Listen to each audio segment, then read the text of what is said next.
had this camera, the Rolleiflex 280, for about a month now, and I've been shooting with it a lot, and I basically just want to talk about what I've been shooting on it so far and review some of the shots, talk about film stocks. We're going to have some Ektar 100, 120 film photos today, and yeah, just general vibes.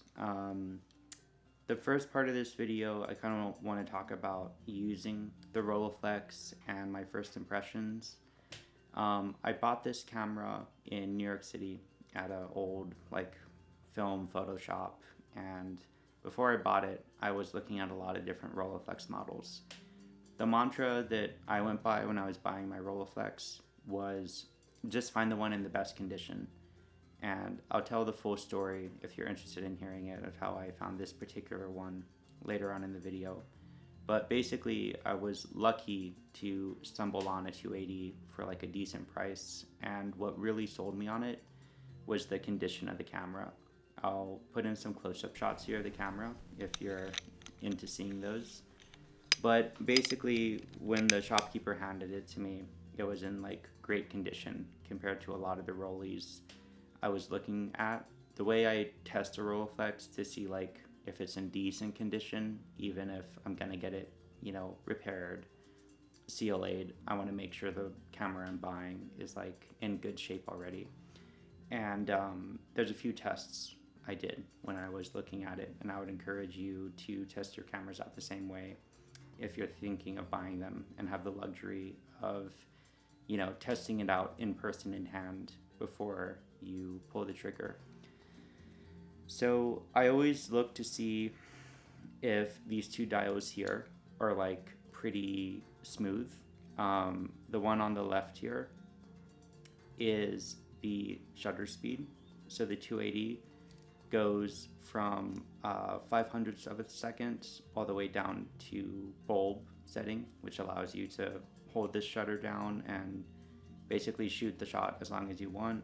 But I think the setting before bulb goes down all the way to 1 second.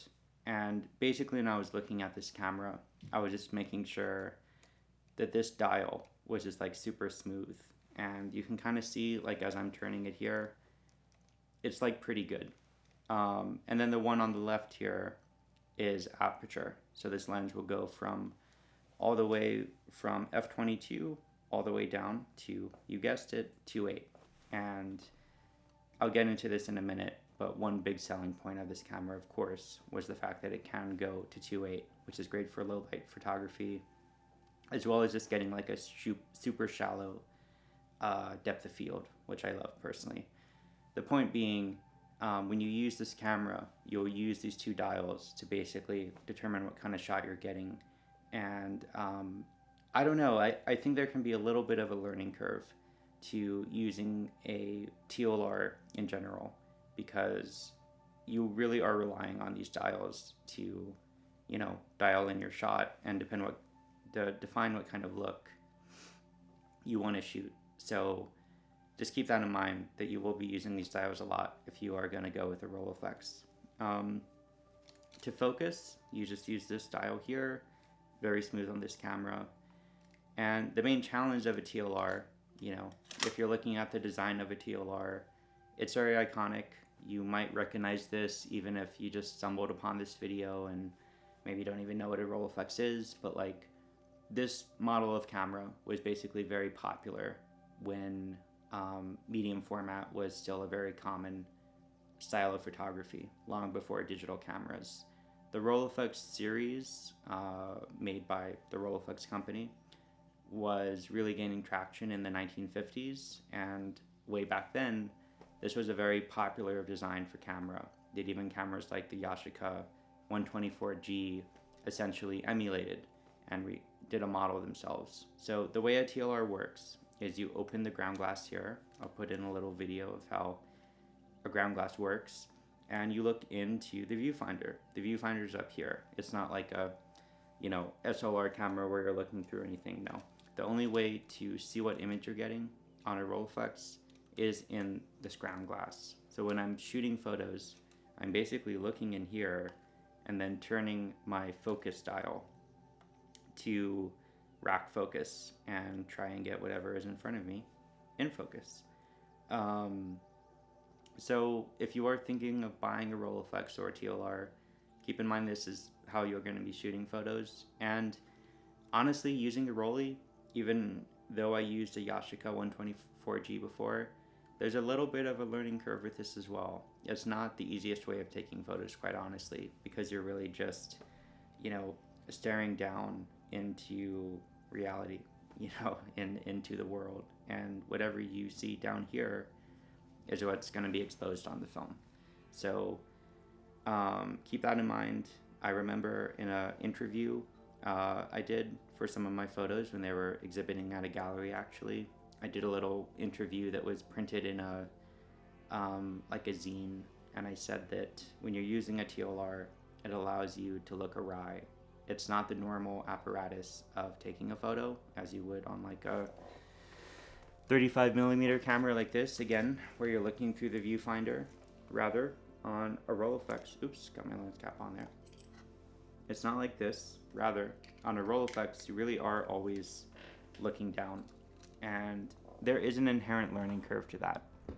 I don't think that racking focus, nailing focus is the easiest thing to do on this camera. And I'd say if you are going to buy one, you should expect your first few roll of films to maybe not be the most in focus if you're not paying a whole lot of attention to that, because you just have to get used to the setup. But personally, I think it's a really lovely way of viewing the world. The final kind of operating note that I'll say on the Rolleiflex is the lever here. This thing can be challenging, even on very good condition Rolleiflexes. If you do a little bit of reading into it, you'll just know that advancing film with this lever can be a little tricky sometimes. You really have to get into the motion when you're winding this thing and doing it correctly, because it requires a very specific motion. It's almost like driving an old car, like an old manual car, and basically getting used to the stick shift. I think that's the best way I would describe it. You just have to know exactly the amount of weight to put into the advanced lever. This is not going to be a comparison video. There's a lot of debates of should you get a 2.8, should you get a Rolleiflex 3.5, a Rolleicord, a Yashica 124G. I do own a Yashica, and I've shot a lot on the Yashica, so if you're interested in that video of a deep dive comparison, let me know, because I would be interested in making that video. But for the rest of this little film, we're just going to be getting into some shots I've taken on the Rolleiflex. So let's jump into that. This first shot I want to discuss actually not only involves the Rolleiflex, but a very special accessory you can get for the Rolleiflex, which is this, the close-up filter. Specifically, this one is close-up filter number 3. And basically what these let you do is it allows you to decrease the minimum focus distance of the native lens that the Rolleiflex has. If you're not using a filter, you can usually get about 3 feet away from your subject matter, but when you screw these on, which I will attempt to do now, and I might actually cut this video as I do it. Let's see if I can get it here. Nope, there we go. There's the top one, and then the bottom one goes like that. And what this lets you do is now, when you look through your camera and you want to get close to something, you can turn the focus knob from infinity all the way down to, this will go to 3.5 feet technically. It lets you get super close to your subject matter, which is really cool. And this is what I did in this shot. I shot this on this film here on Ector 100. And yeah, this is the setup that I used to get this close-up shot of my mom that I shot up in the Catskills. I'm pretty happy with this shot. I just think the detail that you can see in her eyes, the kind of wintry vibe. This was shot a few weeks ago during winter, I think in early January. Everything in this photo kind of works for me. I just love that this is a tool that you can use to get these really kind of serene, almost otherworldly moments in what you're shooting. And yeah, I think I was not really sure the kind of results I was going to get when using this camera with this setup, and I was just very happy to see that I could get her eyes in focus. And I think even like the 6x6 format, just like having an almost like macro shot on a 6x6 frame is like really interesting. There's just something about that framing that makes it kind of come alive and just really makes it feel like a moment kind of frozen in time almost. I'll follow this up with another close-up series I was kind of doing with this camera. This one was like of a lighter. Again, I think something about like the 6x6 framing really makes it come alive. And yeah, I just love that I can kind of move through the world and get these little like really kind of intimate moments, even of like still life objects. The fact that this camera can focus on a flame, and I'll just show like another outtake of this one. The fact that it can like get so close, get that detail, like the lighter flame on my thumb, it's just very interesting and kind of otherworldly. And I can't really imagine another camera other than this one like truly nailing that feeling, you know? So there is what you can do with a close-up filter. And I'll just give you one more here. This one was of like a little, well, this one was of a book that my mom was thumbing through actually. And again, like it totally nailed focus just on that little bit of text in the book. This is Swan's Way by Proust, actually, one of my mom's favorite books. And I'm glad we could just capture that little moment. I think the Zeiss planar on this lens is also an excellent tool for you know, for capturing detail, because you can really see the texture of that book, and somehow like what it's shooting feels like history to me. I'm just getting like a very specific feeling from these photographs. And you know, ultimately that's why we invest in a piece of gear like this, is because you can capture like very specific moments. And I appreciate that. I appreciate what this camera has let me capture so far. Okay, so let's take the close-up filter off now and look at what this camera can do with no filter, just with its native lens.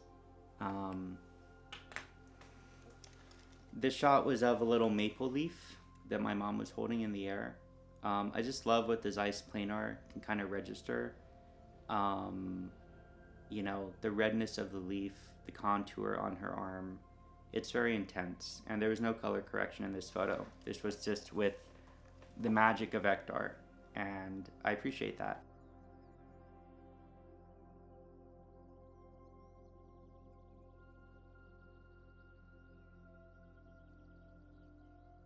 Again, I think the 6x6 format that the Rolleiflex is going to give you natively, there's something about that already feels pretty intimate, and you can get about 3.5 feet away from whatever you're shooting. And for the rest of these shots, I used another filter. Again, I would encourage you to look at the options you get when you get a camera like this, because there's another really good accessory called the Close-Up Filter 1, also commonly known as the portrait filter. It looks like this, and it also allows you to get a little bit closer, I think about 2.5 feet away, minimum focus distance. And this lens is commonly recommended for portraits. So the first shot I'll use as an example is this one of my mom. In this shot, she was braiding her hair with some rope. I had her like hold some old farm rope up and then braid her hair while she did it. And I just think it creates a really interesting moment, a little uncanny, maybe a little creepy even.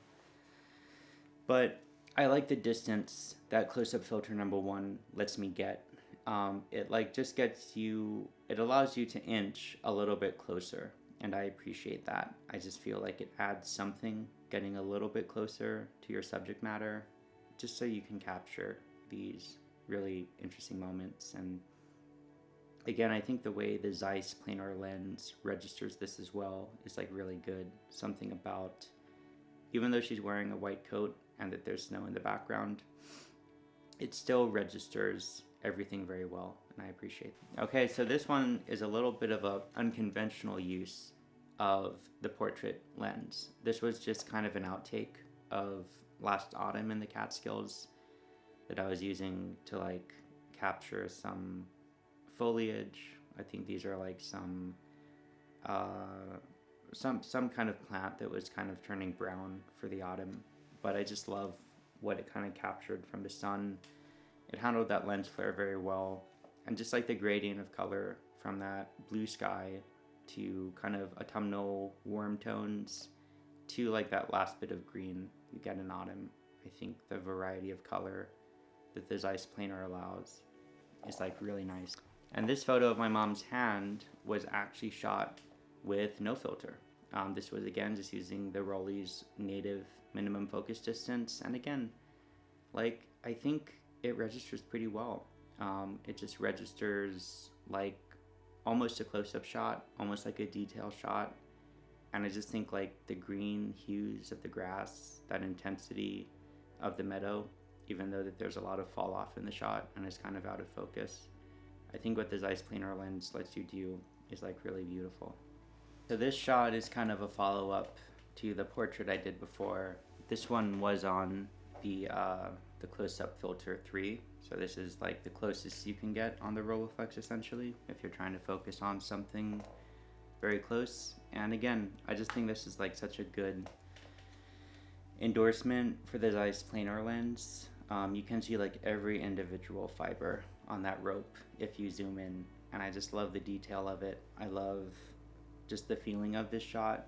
It feels a little creepy, or maybe just like brutal somehow. You know, something about that rope that I found is pretty garish somehow, but it's a really interesting shot, I think, and it also just feels very wintry. I think again, these like kind of warm winter tones that Ektar allows you to get is really incredible. And yeah, I love the detail that you can get on this camera. I think like moving through the world in this way is just really interesting, and I love just walking around with this camera, finding like objects to kind of get in on and zoom in on. And when you're focusing on details, you can take a really ordinary object and I think really transform it, you know, really turn it into something else, which is an exciting way of working. Okay, and for the final photo of this series, I'm just gonna give you a little self-portrait. I feel the Rolleiflex self-portraits can be a little cliche, so I wanted to put the Zeiss planar to use and kind of put a different spin on it. And I think the way this lens helps this shot is just getting that differentiated color between the sky in the background and then me in the mirror. The shot was shot pretty shallow, I think at around 2.8 or maybe like 3.5-ish, but I think the lens just does a great job at like still having me pretty much in focus, but also getting those clouds sharp enough where you can tell what they are, and just getting that really intense color and contrast between my body and the clouds in the background. I think a really good endorsement, again, for that planar lens is just the contour and color that it allows. I think when you go for a higher tier lens, you know, the better quality glass on the Rolleiflexes, I think this is really what you're investing in, is just getting that amazing contour. So, and here's just a more cliche Rolleiflex shot of me in the camera. So there you go. So as promised, I'm gonna end this video with a little story time of how I bought this camera. I was actually searching for Rolleiflexes really for years, looking at many on Craigslist and eBay, and everything I found, there just seemed to be something wrong with them. They either up front said that they needed to be serviced, or they just looked kind of beat up and dirty. So I started calling around local shops. I live in New York City, so I started just calling camera shops, you know, that were in town, and seeing if they had Rolleiflexes just by asking them on the phone. On my final call of that day, on literally the last shop that I was planning on calling, I called them up and asked, I said, hey, do you have any Rolleiflexes for sale? And he said, well, we have one, we have a 2.8. And I said, okay, is it in good condition? And he said, well, it's all taped up. And I was like, oh, okay, well, that sounds like it's pretty beat up. It's probably not gonna be the camera for me. but I guess I'll give it a shot. So I was very close by to the shop, so I just stopped in person later that day, and I asked to see the camera.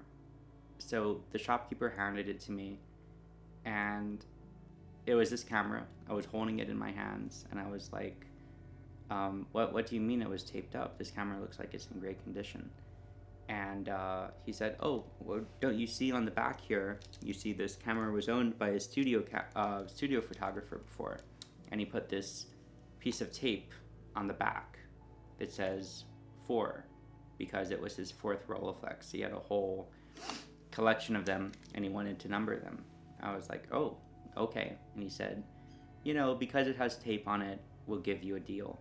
And that's the story of how I found my Rolleiflex. Luckily, it was not taped up, you know, held up by the seams by tape and popsicle sticks. It was actually just a little piece of tape on the back, and I actually like it. I think it gives it a lot of character, all things considered. I don't mind cameras that have a little bit of history personally.